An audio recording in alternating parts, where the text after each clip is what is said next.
तो जिस तरीके से अभी डाविंची रिजॉल्व की इतनी ज्यादा तारीफ हो रही है और ये मशहूर होना भी कितना बड़ा पाप है ना। प्रीमियर प्रो को बिल्कुल नकार दिया गया है, मेरी हालत इतनी पतली हो गई है कि चाय पानी का भी जुगाड़ नहीं हो पा रहा है। आंसू पी काम चला रहा हूँ मैं। तो क्या ये मान लिया जाए कि this is the end of Premiere pro?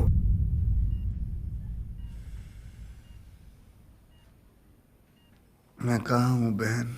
तेरी सासू माँ के घर में गजनी की औलाद। सो मैं प्रीमियर प्रो 2014 से यूज कर रहा हूँ एंड मैं अब आंखें बंद करके भी प्रीमियर प्रो पर एडिटिंग कर सकता हूँ। बट पिछले कुछ महीनों से मैं डाविंची रिजॉल्व सीख रहा हूँ। मतलब मैं डाविंची रिजॉल्व बहुत पहले से यूज करता था, बट मैं उसको सिर्फ कलर ग्रेडिंग के लिए यूज करता था। अब मैंने क्या किया, उसको मैंने एडिटिंग के लिए यूज करना सीखना शुरू कर दिया। And being a Premiere Pro user since a very long time, पहले मुझे ये लगता था कि प्रीमियर प्रो ज्यादा अच्छा है, बट अब मुझे ये लगता है कि डाविंची रिजॉल्व कहीं ज्यादा बेहतर है प्रीमियर प्रो से। तो आज की इस वीडियो में मैं उन 3 पॉइंट्स के ऊपर बात करूंगा जो मेरे अकॉर्डिंग डाविंची रिजॉल्व को बेहतर बना देते हैं प्रीमियर प्रो से। तो ये टोटली मेरा ओपिनियन है, मैंने दोनों सॉफ्टवेयर को काफी अच्छे से यूज किया है। आपके अकॉर्डिंग ये चीजें अलग भी हो सकती हैं।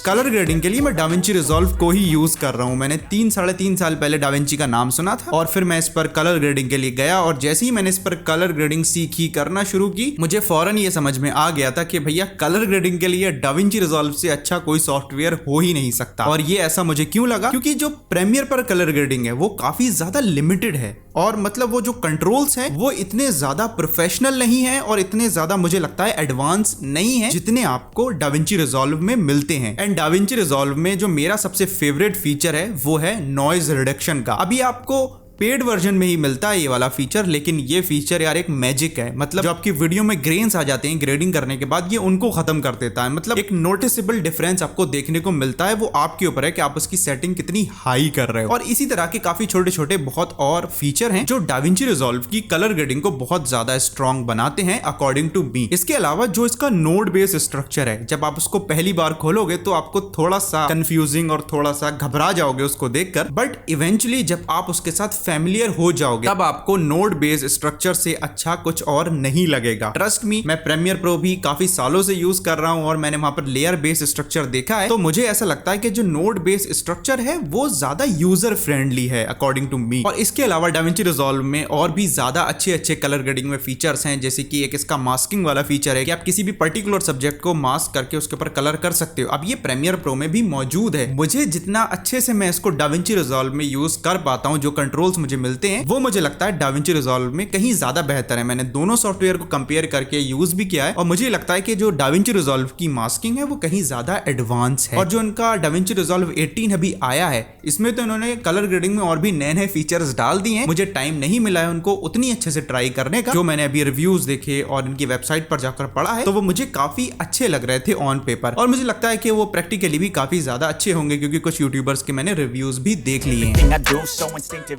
अब देखो, जो मिनिमम कंप्यूटर रिक्वायरमेंट्स हैं प्रीमियर प्रो और डाविंची की, वो एक हद तक सेम ही हैं। बस इतना सा फर्क हो सकता है कि प्रीमियर प्रो में आपको एक हाई सीपीयू चाहिए और डाविंची रिजॉल्व के लिए आपको एक एडवांस या फिर हाई जीपीयू चाहिए, यानी कि ग्राफिक्स कार्ड। बट अगर आप प्रीमियर प्रो और डाविंची रिजॉल्व को same operating system same configuration पर रन करते हो तो वहीं प्रीमियर प्रो ज्यादा लैग करता है in comparison to DaVinci Resolve. अब ऐसा नहीं कि भैया डाविंची रिजॉल्व बिल्कुल दूध का धुला है, उसमें कोई लैग वगैरह नहीं होता है, उसमें भी लैग होता है, प्रीमियर प्रो के मुकाबले काफी कम होता है, क्योंकि प्रीमियर प्रो में कुछ ऐसे इश्यूज हैं जो बहुत इरिटेटिंग है। अब देखो, बहुत सारे लोगों ने ये मीम बना दिए हैं कि प्रीमियर प्रो क्रैश करता है। चल झूठा। अब देखो, इतना तो प्रीमियर प्रो क्रैश नहीं करता है जितना पहले करता था। अब उन्होंने कहीं हद तक इंप्रूव कर दिया, इतनी बुराई भी नहीं करनी चाहिए किसी सॉफ्टवेयर की। लेकिन एक बात है कि प्रीमियर प्रो में कभी कभार प्रोजेक्ट करप्ट हो जाता है। अगर आप एक लॉन्ग फॉर्म का कंटेंट एडिट कर रहे हो, उसमें बहुत सारी लेयर्स हैं, तो मेरी एक बार एक क्लाइंट की वीडियो थी तो उनके इंट्रो पर मैंने बहुत ज्यादा मेहनत की थी, 3-4 दिन दिए मैंने इंट्रो बनाने में। तो बीच में मैंने कुछ दिन काम बंद कर दिया और उसके बाद मैंने उस प्रोजेक्ट को दोबारा खोला तो वो प्रोजेक्ट करप्ट हो चुका था। अब मुझे नहीं पता क्या हुआ, मैंने उसको हर तरीके से रिकवर करने की कोशिश की बट वो मुझे नहीं मिला एंड एट द एंड मुझे वो इंट्रो दोबारा क्रिएट करना पड़ा। अब एज एन एडिटर आप समझ सकते हो कि एक बार जो आपने चीज कर दी वो दोबारा में वैसी निकलना बहुत मुश्किल होती है, क्योंकि एज एन एडिटर आप ऑन द स्पॉट डिसीजंस ले रहे होते हो और काफी चीजें मैसअप हो जाती हैं। तो मुझे लगता है कि DaVinci Resolve is much more stable than Premiere Pro. तो ये मेरे लिए एक बहुत इंपॉर्टेंट पॉइंट है DaVinci Resolve की तरफ जाने के लिए।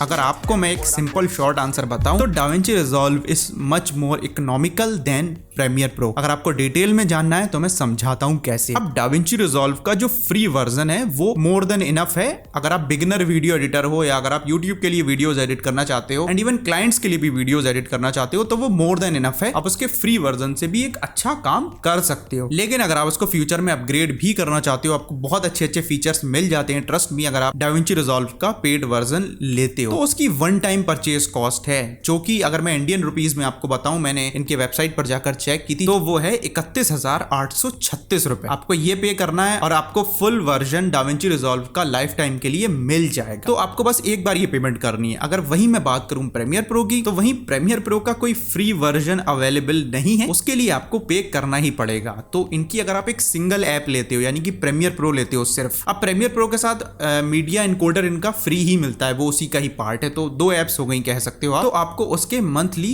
1675 रुपए देने पड़ेंगे जो कि एक साल के होते हैं 20,107 रुपए। वहीं अगर आप, मुझे लगता है कि DaVinci Resolve is much more economical. अब यहाँ पर बहुत सारी डिबेट्स भी हैं कि जो प्रीमियर प्रो यूज कर रहे हैं जिनका पहले से ही वर्क फ्लो या फिर सिस्टम बना हुआ है वो प्रीमियर ही यूज करेंगे, लेकिन प्राइस के मामले में अगर आप एक बिगर पिक्चर देखो तो DaVinci Resolve is much more economical और ज्यादा सॉफ्टवेयर में फर्क भी नहीं है। मुझे DaVinci Resolve ज्यादा बेहतर लगता है। तो अब इसमें आप देख लो कि आप प्रीमियर प्रो यूज करना चाहते हो या फिर DaVinci Resolve। In my case में अभी भी प्रीमियर प्रो थोड़ा थोड़ा यूज कर लेता हूं क्योंकि मेरी कुछ क्लाइंट्स की डिमांड होती है, मुझे उनको प्रीमियर प्रो के प्रोजेक्ट शेयर करने पड़ते हैं क्योंकि आगे जो एडिटर्स उन वीडियोस पर काम करते हैं वो प्रीमियर प्रो ही यूज कर रहे हैं, तो इसलिए मुझे प्रीमियर प्रो अभी रखना पड़ता है। तो आई होप आपको ये वीडियो पसंद आई होगी। अगर आपको पसंद आई है तो मुझे नीचे कमेंट्स में जरूर बता देना। मैं मिलता हूं आपसे अगले वीडियो में, तब तक के लिए stay healthy, stay safe and Aman out.